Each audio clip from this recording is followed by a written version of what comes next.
So let's talk about one of these organisms, uh, Desulforudis audoxavator. I'm not sure I'm pronouncing that correctly. Now, this organism is not the bacterium that's been found deepest in the crust, but it's interesting for other reasons. It is deep in the crust. It's interesting for reasons that are unrelated to how deep it is. This organism was isolated in 2009, almost 3 kilometers deep in an African gold mine. Gold, of course, is very precious, and so, and like diamonds then, people were willing to dig very, very deep mines to collect whatever they can. The rock temperature at this depth is 60 degrees centigrade. Excuse me. And the pH of the groundwater in these rocks is 9.3. The water, of course, there's no oxygen in the water at this depth, and so any organism living there is anaerobic, alkalophilic, and thermophilic. The groundwater here has no measurable nutritional value. It has no carbon in it, as far as anyone can tell. And there's only one detectable organism in this environment. That's Desulforudis.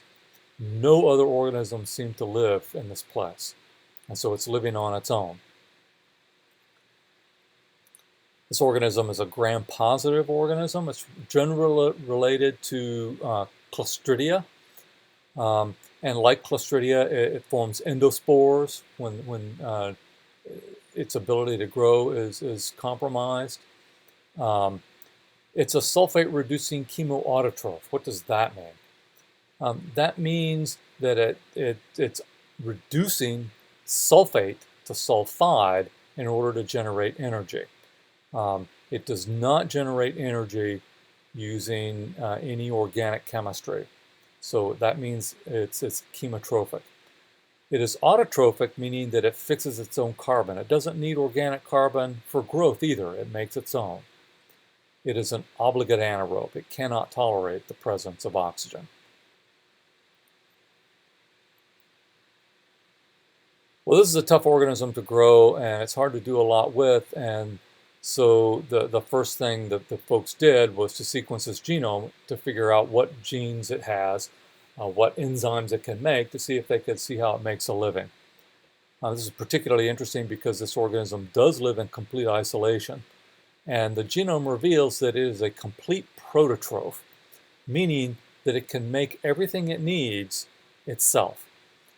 It can make all 20 amino acids, it can make all purines and pyrimidines, it can make all of the cofactors it needs. In other words, it doesn't have any essential amino acids, it makes its own amino acids, and it doesn't have any vitamin requirements. It can make all of its vitamins or cofactors itself.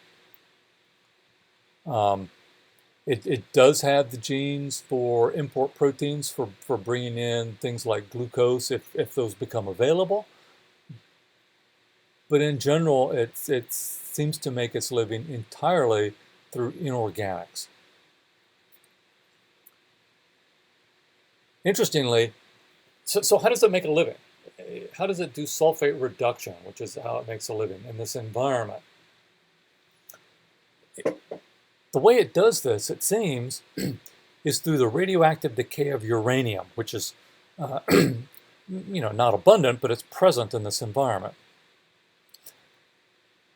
The radioactive decay of uranium emits radioactive particles, and these do some really interesting things. One of them is those radioactive particles fly through the water, they hydrolyze water and generate carbonate, hydrogen peroxide, and carbon monoxide. And so although there's no nutrition in the water itself, there's the energy of this radioactive decay generates both oxidized and reduced compounds that can be put back together again and yield energy. And so the passage of the radioactive decay particles through calcium carbonate or other carbonate rocks generates carbonate, which is basically dissolved CO2. It can also generate some ammonium from ammonium-bearing rocks. When it goes through the water, it hydrolyzes the water to make oxidative reactive oxygen intermediates, which ultimately end up as hydrogen peroxide. And this hydrogen peroxide reacts with pyrite in the rock to generate sulfate. The other part of pyrite, of course, is iron. That iron, this release then can react with phosphate-bearing rock to release phosphate into the water, which of course organisms also need. And so by generating both sulfate and hydrogen, this radioactive decay provides an energy source for the organisms that live in the surrounding groundwater.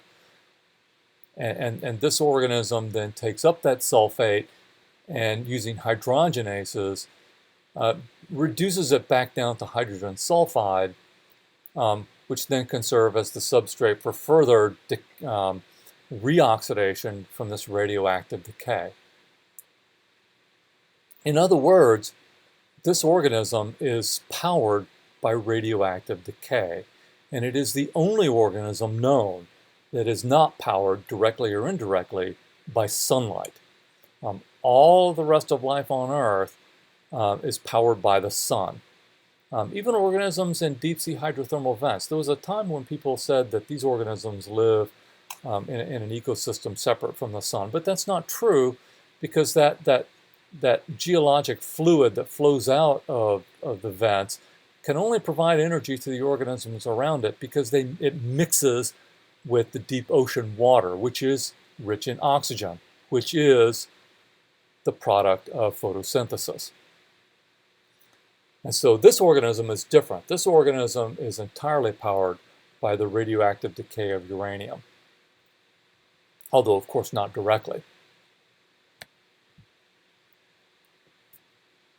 Hydrogen is the electron donor, generated by pyrolysis of water, and sulfate, generated by the reaction of hydrogen peroxide, which is generated by the pyrolysis of water, and sulfate that just reacts with that. This organism can even fix its own nitrogen, so nitrogen gas dissolved in the water can be fixed into organic nitrogen. This organism needs water, it needs CO2, carbonate or bicarbonate dissolved in water, hydrogen, sulfate, phosphate, nitrogen gas or ammonium, and some trace minerals, and that's it. It doesn't need any organic carbon in any form at all. That's a pretty amazing creature. That's doing a lot more chemistry and a lot more interesting stuff, to tell you the truth, than humans can do.